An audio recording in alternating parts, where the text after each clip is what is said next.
Welcome to SciTech Brief, your snapshot of science, technology, and digital culture. This is the brief on Latam-GPT.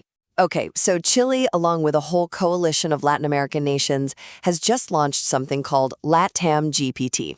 It's a new open-source AI model, and its whole purpose is to, break the region's reliance on US-centric tech. First, the whole motivation here is about what they're calling technological sovereignty. You see, the big global models like ChatGPT are trained on data that is up to 98% non-Spanish or Portuguese, and that, of course, leads to some pretty awkward cultural gaps and stereotypes.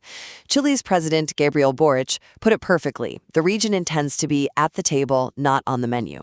Second, this wasn't just a Chilean project, it was a massive regional collaboration led by Cenia, Chile's national center for AI.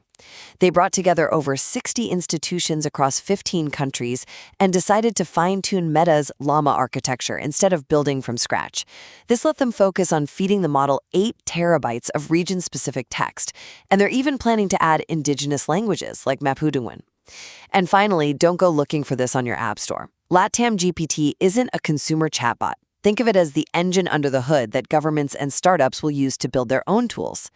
And to put it in perspective, they built this on a budget of just $550,000, a tiny fraction of what the big guys spend.